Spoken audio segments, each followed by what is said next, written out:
Please like the video and share it so that it reaches many more people and you get sawaba, or rewards from Allah. This could be a sawabe jariyah or continuous reward for you long after you are gone.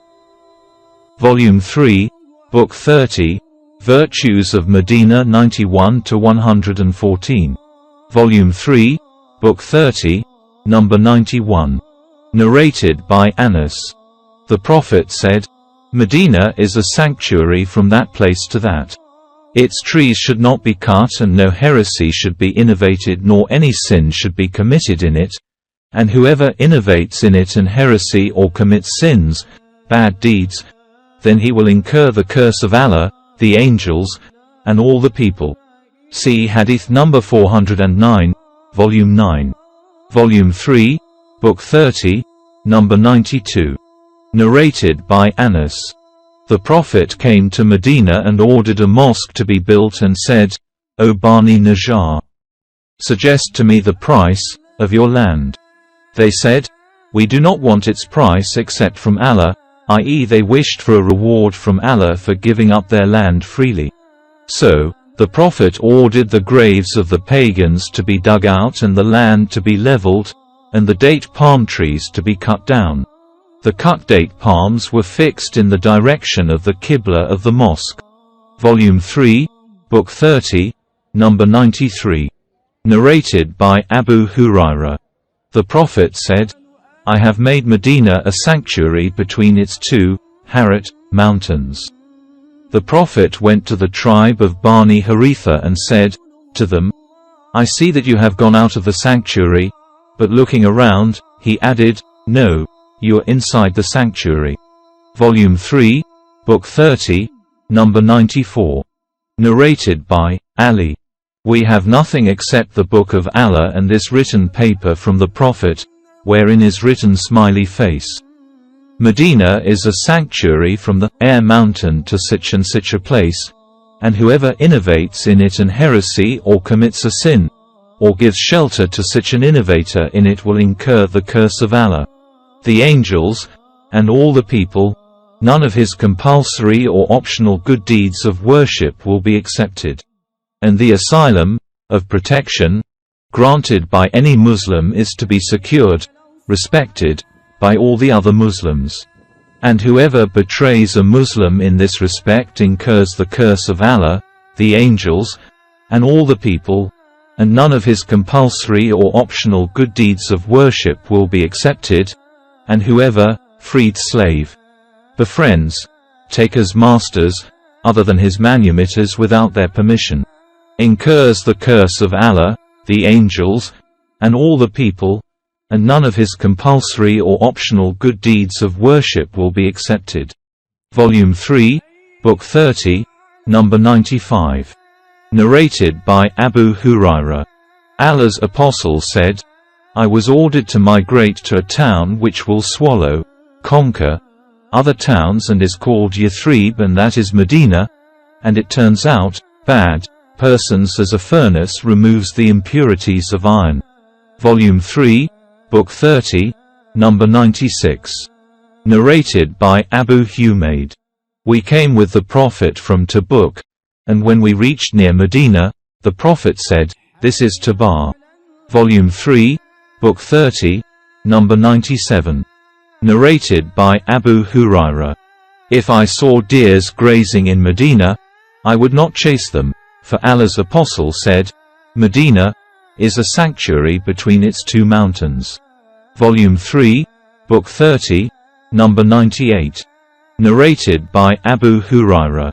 I heard Allah's Apostle saying, the people will leave Medina in spite of the best state it will have, and none except the wild birds and the beasts of prey will live in it, and the last persons who will die will be two shepherds from the tribe of Muzayna, who will be driving their sheep towards Medina, but will find nobody in it, and when they reach the valley of Thaniat al-Wada, they will fall down on their faces dead.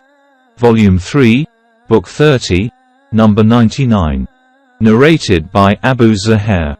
I heard Allah's Apostle saying, Yemen will be conquered and some people will migrate from Medina, and will urge their families, and those who will obey them to migrate to Yemen, although Medina will be better for them, if they but knew.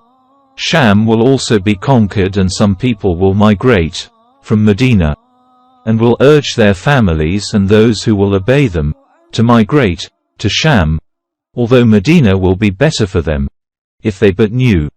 Iraq will be conquered, and some people will migrate from Medina, and will urge their families and those who will obey them to migrate to Iraq, although Medina will be better for them, if they but knew. Volume 3, Book 30, Number 100. Narrated by Abu Hurairah.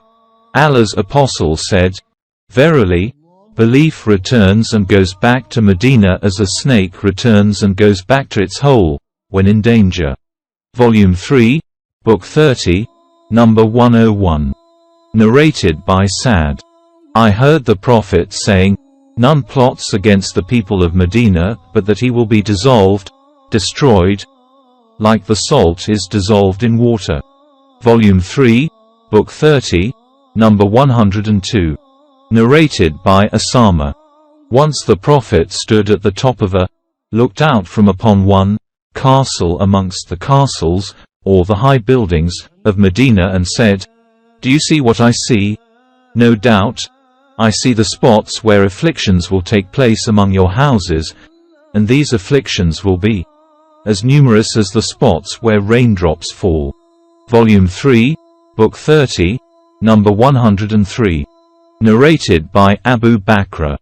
The Prophet said, "The terror caused by Al-Masih ad-Dajjal will not enter Medina, and at that time Medina will have 7 gates, and there will be 2 angels at each gate guarding them." Volume 3, Book 30, Number 104. Narrated by Abu Hurairah.